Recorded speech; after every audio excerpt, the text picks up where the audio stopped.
Hello students, आज का हमारा टॉपिक है error analysis.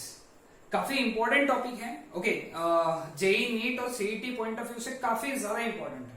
Okay, error analysis. अब इसमें से ये टर्म का मतलब तो तुमको मालूम है, एरर। एरर का मतलब क्या होता है? गलती, है ना। तो गलती होती है, फिजिक्स है। फिजिक्स में तो दुनिया भर की गलती होती है, सभी को मालूम है ना। हम तो बहुत गलतियां करते हैं क्योंकि physics is all about experiments, measurements, है ना। और जब जहां भी मेजरमेंट आएगा वहां एरर होगा। Okay, so what is error? Error को अगर सिंपल से भाषा में डिफाइन किया हम लोगों ने, so how do you define error? Error यानी क्या है? Deviation. Deviation, okay, deviation from the measurement, correct measurement. Deviation from the correct measurement is known as error. कितनी आसान definition. Deviation from the correct measurement is known as error. यानी कि इसका मतलब यह है कि जितना ज्यादा डेविएशन होगा करेक्ट वैल्यू से, उतना ज्यादा एरर रहेगा, और जितना कम डेविएशन रहेगा करेक्ट वैल्यू से, उतना कम एरर रहेगा। Clear with this? So now will start with the concept of error analysis. Okay, सबसे पहला सोर्सेज ऑफ एरर।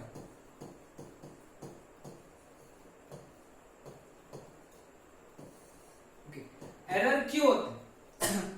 कोशिश करो याद करने का कि एरर के रीजन क्या होते हैं। सबसे पहला, इंस्ट्रूमेंट ही खराब है। ओके, तो वो हो गया इंस्ट्रूमेंटल एरर। वो क्या हो गया? Instrumental error. यानी ऐसा एरर जो गलत इंस्ट्रूमेंट की वजह से आ रहा है, that is known as instrumental error. पहला समझा एरर का टाइप। दूसरा है इम्परफेक्ट एक्सपेरिमेंटल टेक्निक।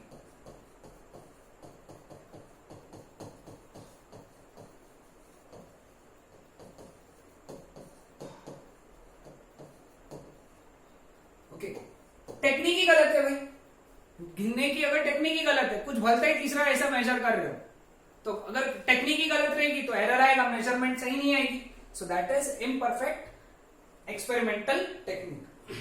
तीसरा है personal error.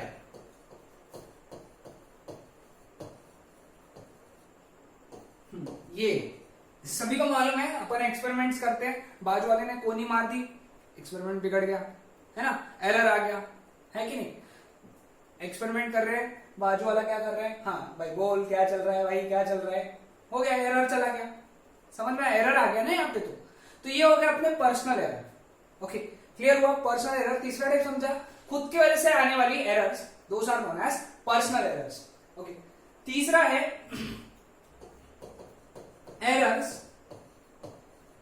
Due to external causes. बाहर के फैक्टर से आने वाली एरर। ओके, हवा आ गई, ओके, बहुत ज्यादा धूप है तो भाई टेम्परेचर ही मेजरमेंट अलग हो गया। ओके, हवा आ गई तो टाइम पीरियड चेंज हो गया पेंडुलम का, तो ये एक्सटर्नल कॉजेस होगी। ठीक है, एंड फाइनली आती है रैंडम एरर,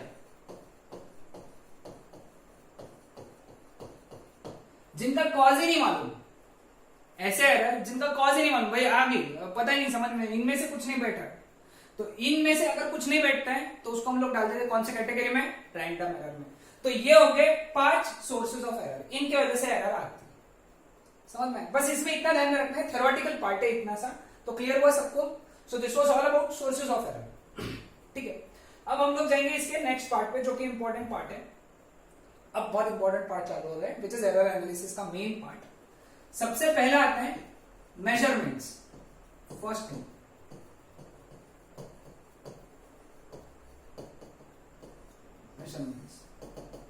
तो जो भी ऑब्जर्वेशंस तुमने देखा होगा 10th स्टैंडर्ड तक, तुम लोगों ने क्या होगा ना, तो जब भी तुम कोई एक्सपेरिमेंट परफॉर्म करते थे तो तुम उसके क्या लेते थे? मेजरमेंट्स लेते थे, जिसको शायद तुम ऑब्जर्वेशन भी कहते थे, है ना। यही वो ऑब्जर्वेशन, यही वो मेजरमेंट्स होती है। लेटेस्ट से हम लोग उसको फिजिक्स में बोलेंगे A1, A2, A3, A4 till AN। ये हो गई सारी मेजरमेंट्स। ठीक है, दूसरा इंपॉर्टेंट चीज है ट्रू वैल्यू, या फिर इसका दूसरा नाम है मीन वैल्यू, या फिर इसका तीसरा नाम है एवरेज वैल्यू। लेकिन एक बार ध्यान में रखना, अपन इसको ए बार से डिनोट करते हैं। ए बार, ए के ऊपर डंडी, A bar. So what is true value, mean value और average value? As a name suggest, सारे मेजरमेंट्स का average is known as mean value और ट्रू वैल्यू और एवरेज वैल्यू। एवरेज कैसा लेना?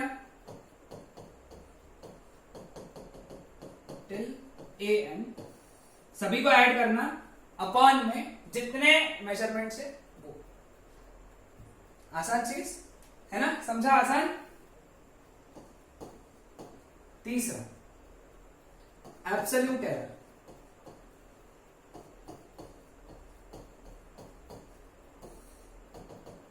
Absolute error, okay. अब एक बात ध्यान में रखना, मेजरमेंट कितने भी रह सकते हैं, मीन वैल्यू एक रहेगा।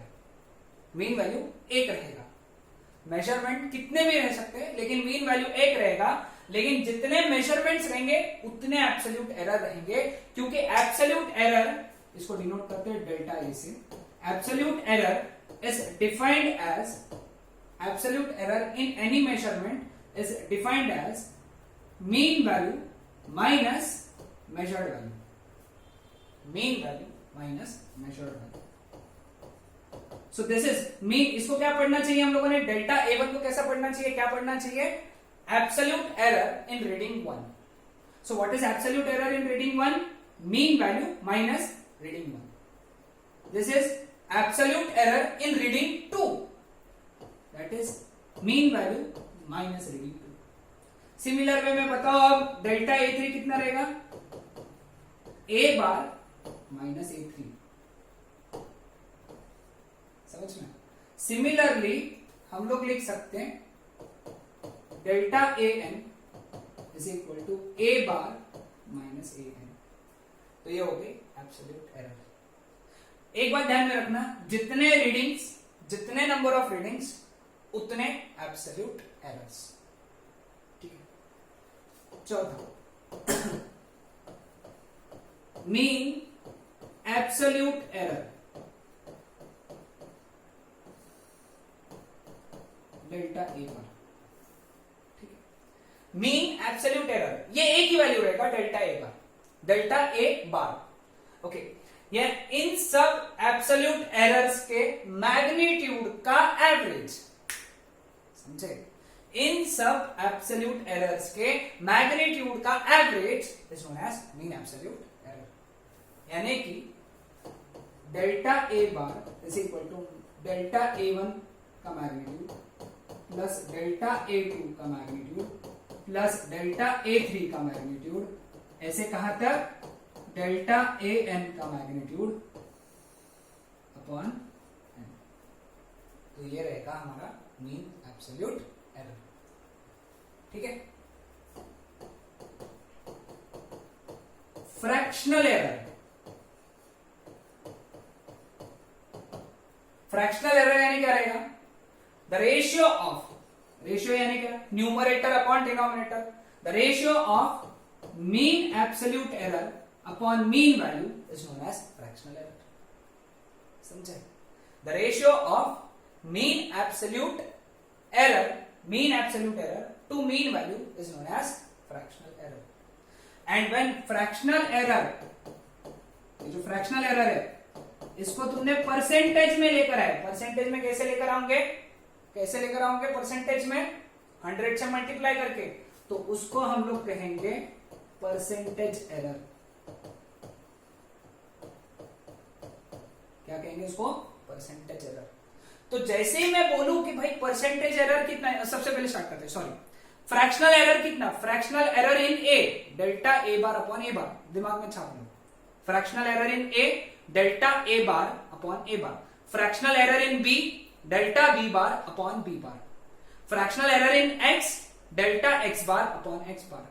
Fractional error in time delta T bar upon T bar. Okay, fractional error in temperature delta theta bar upon theta bar. Percentage में कन्वर्ट करना है, 100 से मल्टीप्लाई कर दो। ठीक है। एंड फाइनल थिंग, आज के लेक्चर का final thing, any physical quantity A can be represented as mean value plus minus mean absolute error. भाई ये ध्यान रख लेना। स्टार इतना इंपॉर्टेंट है। ए को कैसे लिखना है, ए बार प्लस माइनस डेल्टा ए बार। तो मैंने बोला कि भाई टी को कैसे लिखोगे, T bar plus minus delta T बार। एक्स को कैसे लिखोगे, एक्स बार प्लस माइनस डेल्टा एक्स बार। समझ रहे हो इस चीज को? सो ये था हम लोगों का एरर एनालिसिस का बेसिक चीज, ठीक है, क्लियर। अब हम लोग क्या करते हैं, इस पे एक एग्जांपल ले लेते हैं। एग्जांपल, तो एग्जांपल लेने से पहले हम लोग समझ लेते हैं कि क्या क्या पढ़ा हम लोगों ने। सपोज हम लोगों ने मेजरमेंट्स लिए A1 से लेके AN तक, तो उसका मीन वैल्यू या ट्रू वैल्यू या फिर एवरेज वैल्यू, सभी का एवरेज ले लेंगे। अब हर एक मेजरमेंट को अगर हम लोगों ने हर एक मेजरमेंट को माइनस किया, सब्ट्रैक्ट किया, किसमें से, ट्रू वैल्यू में से, तो हमको क्या मिलेगा, सॉरी क्या मिलेगा हम लोगों को, क्या मिलेगा, बताओ बताओ बताओ, हमको मिलेगा एब्सोल्यूट एरर। सभी एब्सोल्यूट एरर का अगर एवरेज लिया, लेकिन ध्यान में सभी एब्सोल्यूट एरर के मैग्नीट्यूड का एवरेज लिया, तो हमको क्या मिलेगा, मीन एब्सोल्यूट एरर। सभी एब्सोल्यूट एरर के मैग्नीट्यूड का एवरेज लिया तो हमको मिलेगा mean absolute error. Fractional error कैसे निकालेंगे, mean absolute error upon true value. इसको क्या बोलते हैं हम लोग, मीन एब्सोल्यूट एरर, और इसको क्या कहते हैं हम लोग, ट्रू वैल्यू। तो हम लोग क्या निकालेंगे, फ्रैक्शनल एरर। परसेंटेज एरर कैसे निकालेंगे, फ्रैक्शनल एरर को 100 से मल्टीप्लाई करेंगे, परसेंटेज एरर निकल जाएगा। और कोई भी फिजिकल क्वांटिटी को कैसे रिप्रेजेंट करेंगे, ए बार plus minus delta A bar, ठीक है। अब इसका एक एग्जांपल ले लेते हैं, ठीक है। इसका एग्जांपल है, सपोज एक स्टूडेंट ने टाइम मेजर किया, कोई तो एक एक्सपेरिमेंट में टाइम मेजर किया, और वो टाइम के मेजरमेंट्स जो लिया उसने वो लिया 1 second, 2 seconds, 3 seconds, 2 seconds, 1 second, 2 seconds, ऐसे उसने मेजरमेंट्स लिया, ठीक है। ये उसके 6 मेजरमेंट्स लिया। तो तुमको अब इसमें सब चीजें निकालना है, सभी चीजें निकालेंगे हम लोग इसमें, ओके। सबसे पहला क्या निकालेंगे, मीन वैल्यू। मीन वैल्यू कैसे लिखेंगे, टी बार, क्योंकि टाइम है ना, टाइम के लिए मीन वैल्यू कितना निकालेंगे, टी बार। टी बार में क्या करते हैं, सभी एडिशन करते हैं, 1 plus 2 plus 3 plus 2 plus 1 plus 2 upon total कितने हैं, 6। 1 plus 2 3 plus 3 6 plus 2 8 plus 2 10 plus 1 11/6 seconds. या फिर इसको अगर लिखना ही है तो क्या लिख सकते हैं इसको हम लोग, 6 1s are 6 5 0 6 7 6 8s are 48 2 0 1.83 seconds. समझ में, ये हो गया T bar, okay. Then mean absolute error निकालना है हमको, मीन एब्सोल्यूट एरर, तो उसके लिए एब्सोल्यूट एरर्स निकालना पड़ेगा। तो A1 कितना हो गया, ए बार माइनस A1, ए बार कितना है 1.83 माइनस A1 कितना है 1, कितना हो गया 0.83 seconds. Delta A2 similarly A bar minus A1 1.83 minus 2 which is minus 0.17 seconds. Delta A3 कितना है, ए बार माइनस, सॉरी ये A2 था, ये A3, 1.83 माइनस 3 कितना आएगा, ये माइनस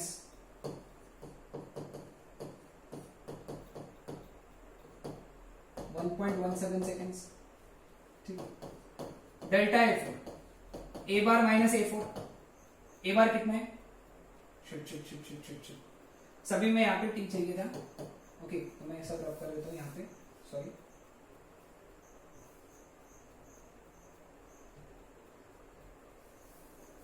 एक्सट्रीमली सॉरी, ये इसको मैं रख कर देता हूँ, ओके।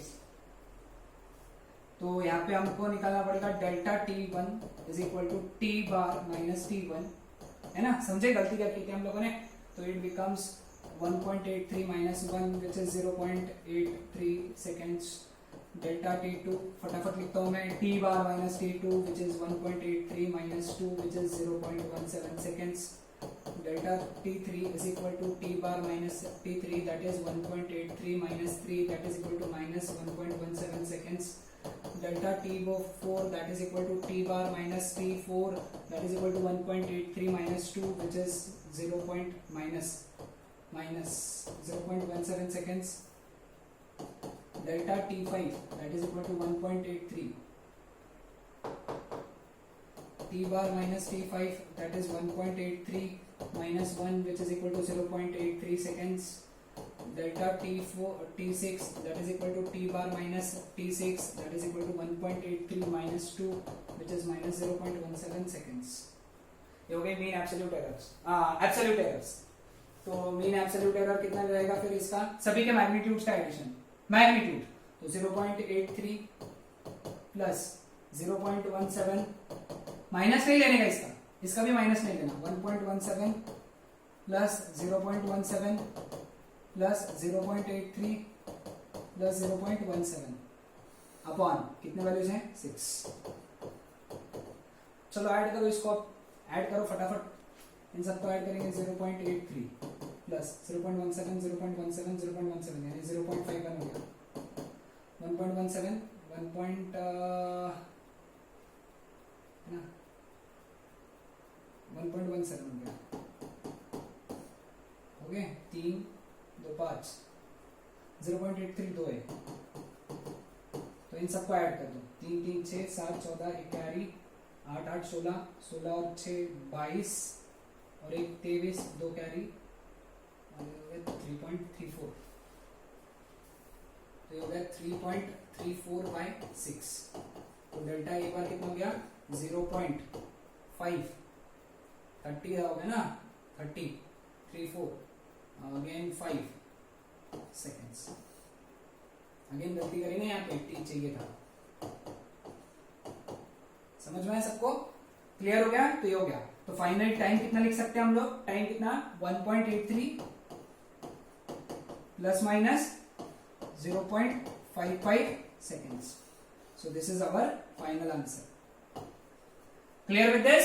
सो ये था हमारा numericals on error analysis. Clear. Next lecture से हम लोग बात करेंगे एरर एनालिसिस का propagation of errors. Okay, next lecture हमारा रहेगा प्रोपेगेशन ऑफ एरर्स पे. Clear with this. ओके.